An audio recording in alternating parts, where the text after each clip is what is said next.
ariko igitangaza Imana iramuzana iki gihe tutari twaba mu mahoro menshi.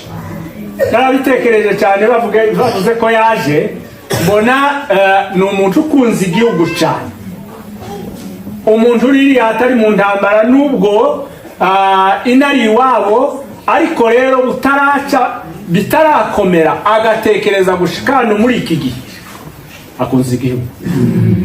Siko mubona? Akunze igihugu rwose pe. Mana ishimwe. Abandi nubwo bazaza ariko abaye uwa mbere. Tuvuge ngo amen. Abaye uwa mbere, ndavuga hano iwacu mu Gahwera, sinzi abandi wenda mu tundi turere nabo barahageze, ariko hano iwacu mu bantu bacu dufite bari hanze abaye uwa mbere kugera hano. Sibyo? Turambura ibiganza. Tuvuge ngo amen. Bwana asifiwe. Abantu benshi ndabona ari abacu hano mu Gahwera, abanyamikenke si benshi cyane bari hano, ariko abari hano b'abanyamikenke nibo batamuzi, ariko abandi bantu bazima bo mu Gahwera baramuzi, wenda n'abandi bana basigaye babaho yaragiye, ariko abantu bacu bose benshi baramuzi. Ni ukuvuga ko abaye intwari y'igitangaza iyo yaratuye muri iki gihe ukwezi ndi kurashira intambara zishize, mvuge gutyo, ni muri uku kwezi kwa karindwi bishize, nawe niko yashitsemo. Mwumva ko ari igitangaza?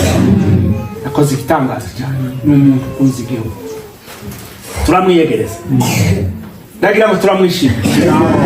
Sinzi ibyishimo uko byameraga nimba twabanzaga tugaseka bingana gute, ariko by'ukuri turamwishimiye cyane kugera hano iwacu. Ngira ngo nawe mu mutima yuzuye ibyishimo, kandi azavuga amakuru menshi meza cyane igihe azashikiriye akatubwirira abarurayi, akatubwirira abandi bose, akavuga ko yageze iwabo mu Gahwera.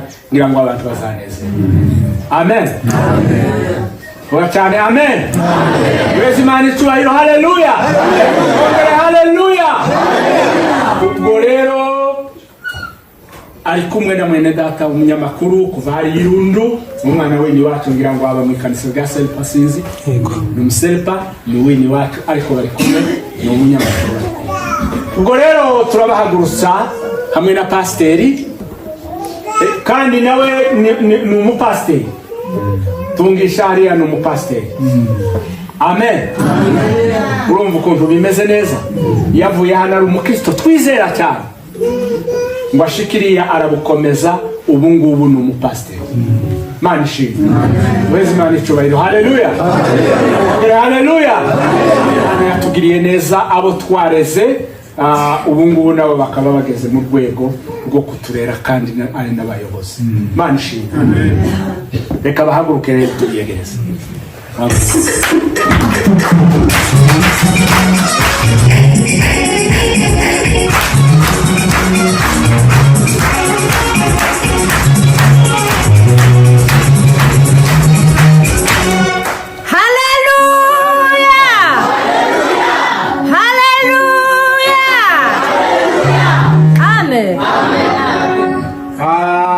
Reka rero twongere duharure, nitumara tubaramutse.